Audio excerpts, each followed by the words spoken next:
Jaguars and Chargers, they stand out to me. One of those teams are going, I think. We don't have it on here, but we do have it on here. All right, my bad. Oh, I didn't even know that. Yep, You still on it? Wow. Ugh, I don't know. That's a little confusing.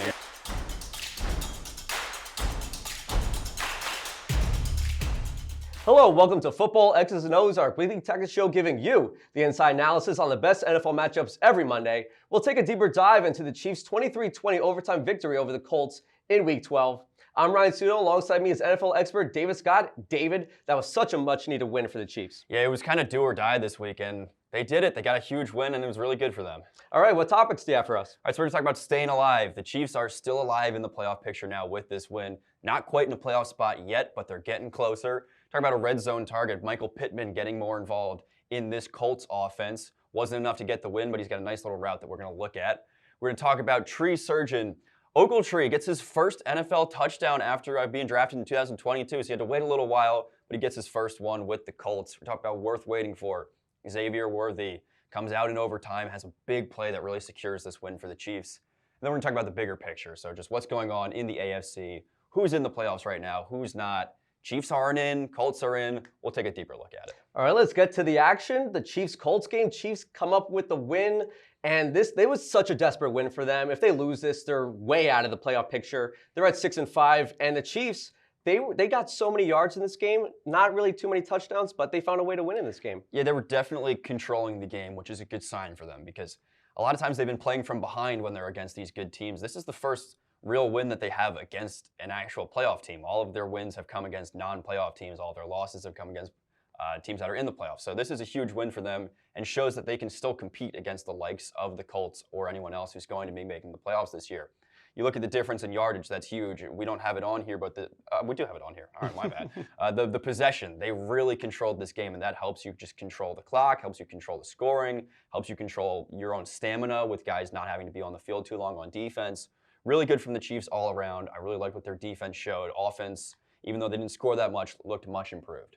And the Indianapolis Colts, they came out with a 14-3 lead. They got 2 touchdowns in the beginning, but one of the touchdowns was off a turnover right near the end zone. So really they had one touchdown where they had to go all the way to the field to score. Talk to me about the Colts offense. What do you see good and what did you see bad? Yeah, it stagnated a bit, and the bad really stemmed from the rushing game not being able to get going. Jonathan Taylor was really shut down by the Chiefs' defensive front in this game. And when he's not going, the Colts offense really isn't going. And, Daniel Jones has been much improved this year. He's probably on pace to be a comeback player of the year type of player. But he couldn't really do anything in the absence of Taylor. He only had about 180 passing yards. That's not going to get it done against an opponent like the Chiefs. And he wasn't really using his legs either. So all around, Colts offense was as I said, stagnant, not really finding those big plays. They weren't able to just figure out an alternative plan when the rushing game wasn't working. And Patrick Mahomes, he had that early interception, but he came back and he was looking really good later in the game. Talk to me about Patrick Mahomes and the way he handled himself after that interception. Yeah, Mahomes is a veteran in this league now, and a moment like that is not going to get him shaken.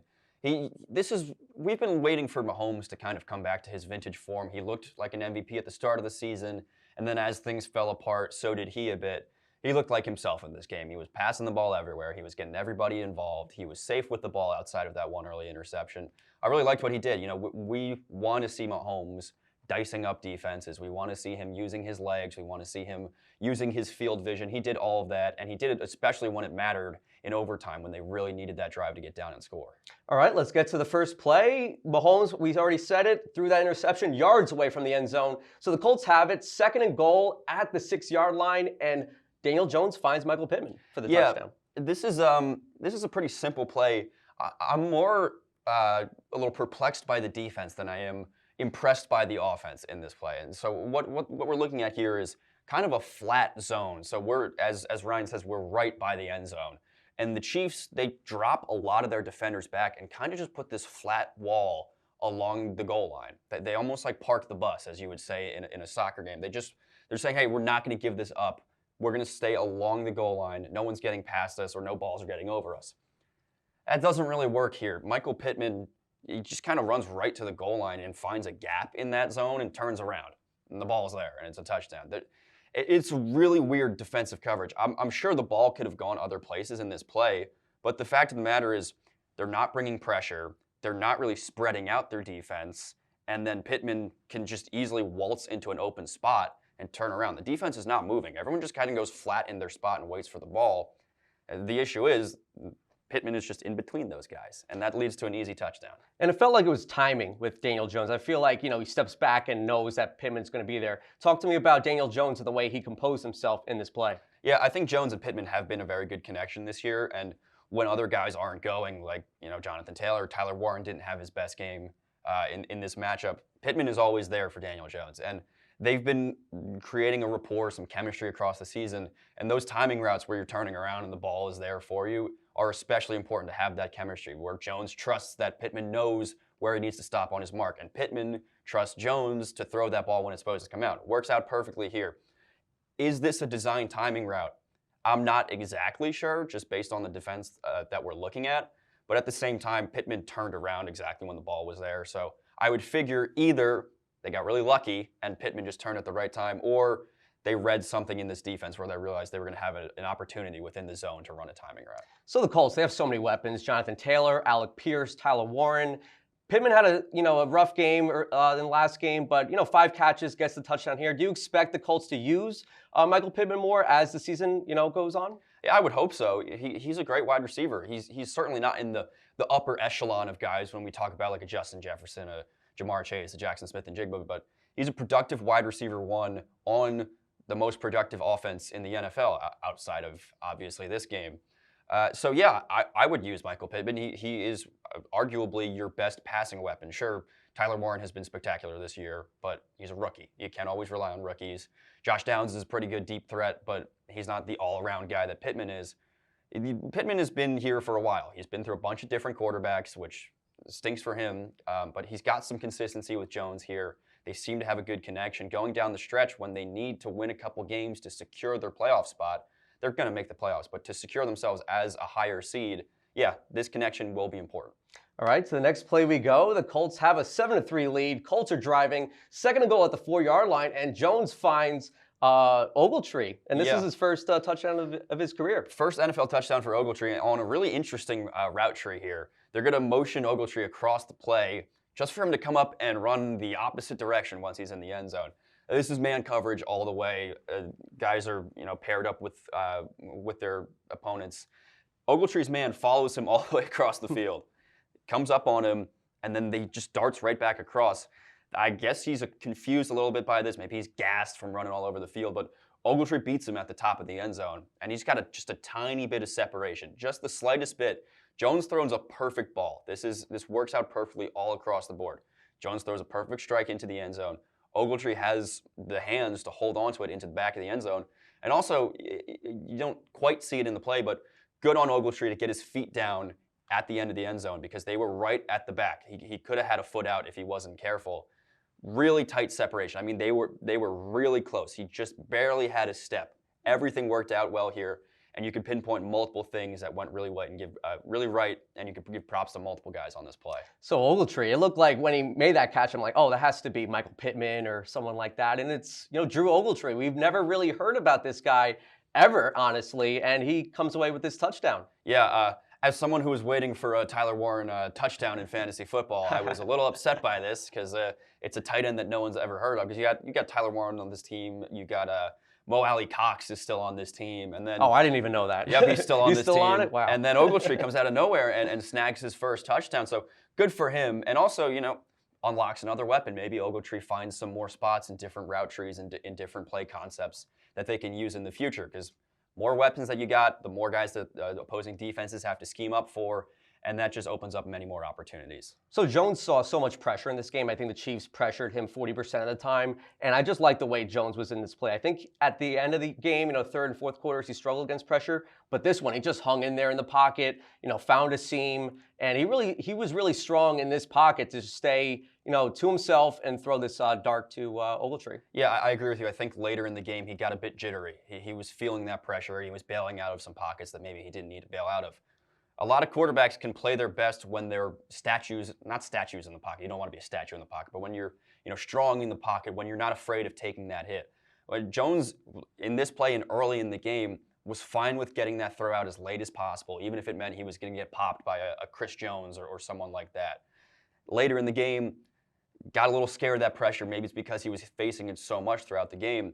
good things like this can happen if you're not afraid of taking a hit on the back or getting put into the dirt. Just stand in the pocket, fire a seed, deal with what happens to you later.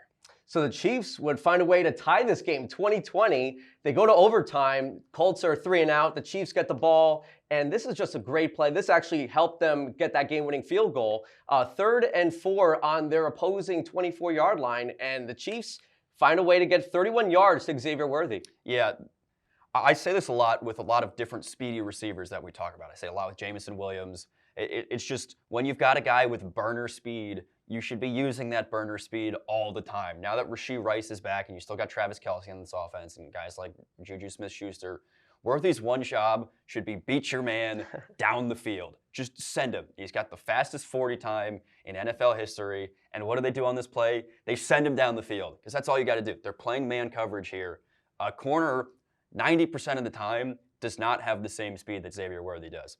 And it was apparent here because the second they snap this ball, that corner is in the dust. And Worthy just bolts down the field. He's wide open for Mahomes. He's not going to miss him there.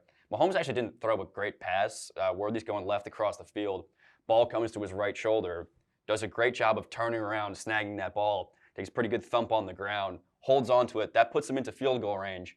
And of course, they had a few more plays that got them closer. But this is essentially the game-winning play. I agree with you. The Mahomes throw wasn't the greatest. He obviously had to turn and make the catch. But at the same time, Mahomes, had to stay in there in that pocket while there was pressure coming at his face. And I think that was something that was really important in this play for him to step up in the pocket and make that throw. Yeah, I think if he doesn't step up, he might not have the arm to get the ball there.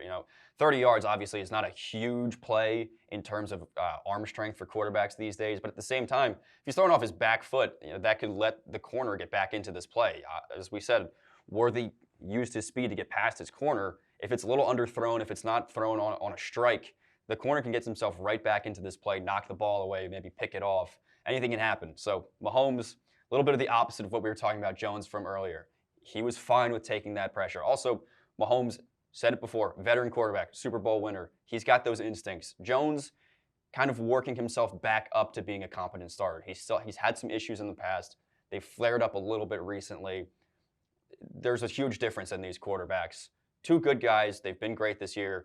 Mahomes is going to have the edge in that matchup. And going back to Worthy, I think, Rashee Rice has 8 receptions. He had a great game. But I feel like Xavier Worthy sometimes gets forgotten in this offense, and I think this is someone that should be used a lot more. Maybe it's on him. Maybe he's not getting open as much as he should, and the offensive line isn't that great at times. But I feel like Xavier Worthy, when you see this type of play, you're like, this guy needs the ball a lot more. Yeah, well, when Rice was out at the start of the season, Worthy was having a great year. He was the #1 target for Mahomes. They had a great connection. Rice comes back and it's gone. You instantly see that old connection that Mahomes and Rice had. And that stinks because Worthy is a really great player. We saw it last year. He had a great rookie season. It looked like he was building upon that. And yeah, he's kind of been forgotten a little bit. Maybe when Travis Kelce leaves, Worthy gets some more play. He showed up in the playoffs last year, so maybe he'll have his big moments. But yeah, I would love to see them use him more because he's got speed that no one else in the league has. So the Chiefs find a way to win this game 23-20, 6-5 for the season. This was such a desperate win. If they lose, their playoff odds decrease mightily. This is something that they can build off of. They got the Cowboys Thursday. And you look at this playoff race. It's just so many teams that are in the race. Do you think the Chiefs find a way to get into the playoffs? I know it's still plenty of time, but do you see that happening? Yeah, still plenty of time. And to answer that question, let's look at the board that we got in front of us. So the Chiefs are down at the 10 seed at 6-5. They got two other 6-5 teams ahead of them. The Texans, that defense looks good. They're really on a roll right now. Steelers are falling out a bit. I don't have as much faith in them. So then we go look at our playoff picture. The Bills are the Bills. They're probably going to make it. I know they've looked not great recently. They lost to the Dolphins, another bad loss. So they're faltering a little bit, and Josh Allen's probably going to find a way in. The Jaguars. I don't know. That's a little confusing. Yeah, I feel like the Jaguars and Chargers, they stand out to me. One of those teams are going, I think. The Jaguars and Chargers are both interesting. The Jaguars have barely held their own against some teams that they probably should be, like the Cardinals. That should probably be an easy win. Ends up being real tough. The Chargers, they got issues all over the place. I don't like them at all. The Ravens, 5 wins in a row. They're flying high. They look good. The Colts, as we just said, they're going to make the playoffs. Their division's not that bad. The Broncos, I think they've got AFC West under wraps, and the Patriots, they just keep winning every single week. Don't want them back there, but they're there. So the Chiefs, there's a path. Now, the odds were If they lost this game, their playoff odds go down to around 20%. With a win, they're back up to around 55%. You like those odds if you're the Chiefs, and you like those odds if you're just an NFL observer, because the Chiefs do well when odds aren't in their favor. I think they'll probably skip over the Texans and Steelers eventually. It's, as you said, a matter of which of these teams fall out. I believe they have another matchup against the Chargers still. That's the one I was, yep. So that helps. They win that game, they're going to hop them. Technically, they won't hop them. They already lost one game to them. Playoff scenarios are so confusing.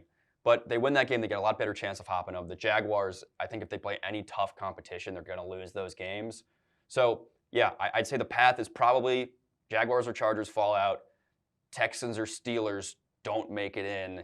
Chiefs slide in as the 7 or 6 seed. They're not winning the division, so they got to find a wild card spot. I mean, Chiefs, they don't have easy opponents coming up. They got the Cowboys. They have to play the Chargers again. But, at the end of the year, they're playing the Raiders. And that Chargers game, like you said, I think that's the biggest game for them. And if the Chiefs win that game, which I think they will, I just don't like the Chargers. I think they're so banged up.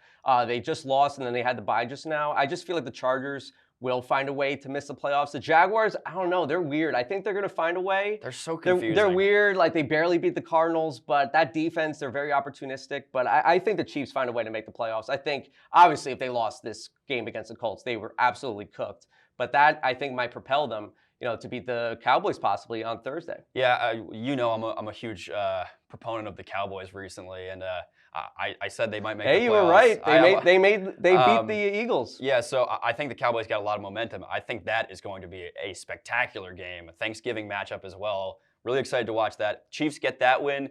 Yeah, they're making the playoffs. All right, that's going to wrap things up here at Football X's and O's. You can catch us every Monday. We also have Ain't That Our Bowl every Thursday. You can please like and subscribe and let us know if you think the Chiefs will make the playoffs.